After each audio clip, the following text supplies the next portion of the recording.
What I found was that what they were teaching was not a science-based curriculum. It was an outside organization.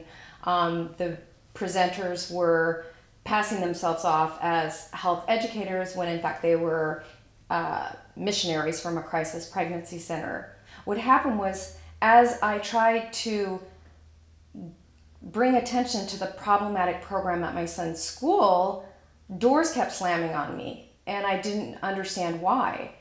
I've been working on sex education in California since the mid-90s, and one of the things that has become clear over and over again is how many parents are in Renee's situation where they don't understand that the schools are not teaching their children the comprehensive sex education that they support. So while I was also helping Renee, we realized that we needed to have a more regional approach, that it didn't make sense to just kind of take on these abstinence-only programs district by district in a completely isolated way, but that by banding together with different communities throughout the Bay Area, we could have a much more significant impact. I was really happy, I was really pleased when SB 71, which was the legislation that was passed in 2004, that was supposed to ensure that comprehensive sex ed was being taught and that abstinence-only until marriage would not be taught. However, as it was pointed out to me, that's fine. It can get passed. Legislation can be passed, but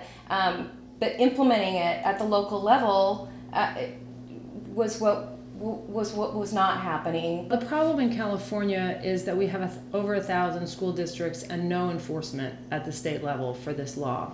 So while the law is incredibly important, it provides great leverage at the local level and also to really force the state to take more of a leadership role.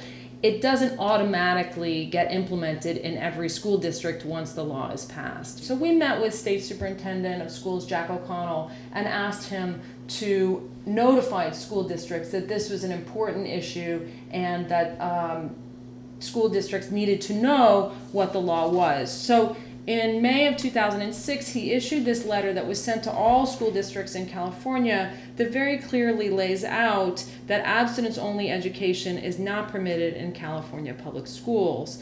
Unfortunately, that was 4 years ago, and we still have abstinence-only being taught in some of our school districts today.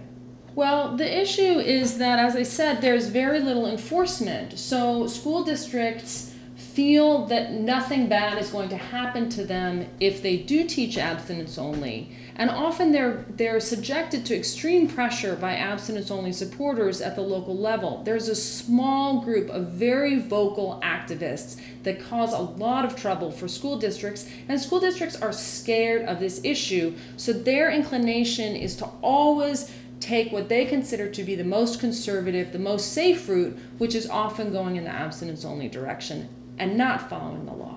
I'm going to everybody I can possibly go to and say, what you're doing is not okay, and they're still doing it. So California is the only state that's never taken the Title V abstinence dollars because there was a very successful advocacy campaign when the state was considering taking that money. And we said, look, California has tried this before. It has not worked. Let's not waste our state dollars on this ineffective education. And the state said, okay. So we've never taken that stream of federal funding. But unfortunately, the community-based abstinence education funds, which go straight from the federal government to community-based organizations, have come into California, and they've had an impact on our state. This is the list of organizations that received CBAE funding in 2008. The total amount received was $6,367,000. One of the things that I think it's so important for people to know is how important it is for parents like Renee, community members, to get involved in this at the local level. When parents get involved, school districts listen in a really different way. School districts feel more responsible, they feel more accountable.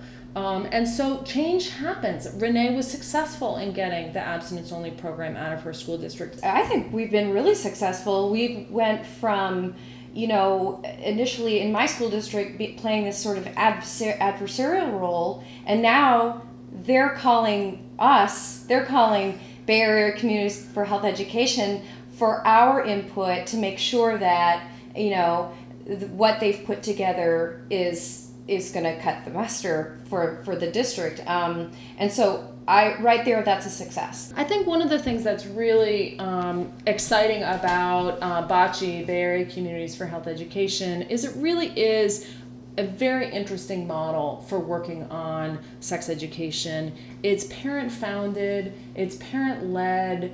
It's really about educating and involving parents in becoming advocates for good sex education in their own kids' schools. Sort of back in the beginning, when we were trying to, work with our school district, and at some point, the school board member, I think, was fearful that there was this agenda, and it was a bad agenda. And I kind of stopped at one point. I felt myself say, my agenda is a good quality education for my student.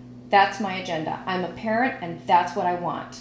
And she really turned around. As soon as she heard me clearly what my agenda was, everything switched. Everything changed.